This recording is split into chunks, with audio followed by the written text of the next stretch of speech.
കാരണം ഇവിടെ ഇപ്പോൾ ആളുകൾ ഈ കുട്ടിക്കലാശത്തിൽ പങ്കെടുക്കുന്ന ആളുകളല്ല, മറ്റ് കുട്ടിക്കലാശം കാണാൻ വേണ്ടി വന്ന ആളുകളാണ്. ഇവരൊന്നും വളരെ സംസ്ഥാനത്തിന്റെ ഭാഗങ്ങളിൽ നിന്ന് വന്നിട്ടുണ്ട്. നമുക്കറിയാം, പാലക്കാട് തെരഞ്ഞെടുപ്പ് എന്ന് പറയുന്നത് സ്ഥാനാർത്ഥികളെ പിരിക്കാൻ രാജി, അങ്ങനെ പോലീസിന്റെ പരിശോധന, കള്ളപ്പണം, ഇരട്ട വോട്ട്, സന്ദീപ് വാര്യരുടെ രാഷ്ട്രീയ കൂറുമാറ്റം, അങ്ങനെ ടിസ്റ്റുള്ള അതായത് ഉപതെരഞ്ഞെടുപ്പിൽ സംസ്ഥാനം കണ്ട ഏറ്റവും കൂടുതൽ ടിസ്റ്റുണ്ടായ ഒരു മണ്ഡലമാണ്. അത് തന്നെ അതിൻ്റെ ഒരു ആവേശം കലാശപ്പെട്ട ആളുകളൊക്കെ നിൽക്കുന്നുണ്ട്. നിരവധി ആളുകൾ എവിടെ നിന്നാ കുട്ടികലാശം കാണാൻ വന്നതാണോ? എന്താ വലിയ ആവേശം? അതിന്റെ ആവേശത്തിൽ വന്നതാണോ? എവിടുന്നാ വരുന്നത്? പാലക്കാട്. ഈ കുട്ടികലാശം കാണാൻ വന്നതാണോ? എന്തുകൊണ്ടാണ് അങ്ങനെ കാത്തു വെക്കുന്നത്? സാധാരണ കുട്ടിക്കലാശം കാണാൻ വന്നവരാണോ? വലിയ ആവേശത്തിലാണോ? പോകാറുണ്ട്.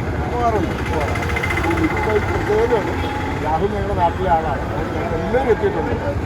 അബ്ജോദ് എല്ലാ പ്രദേശത്തും ആളുകൾ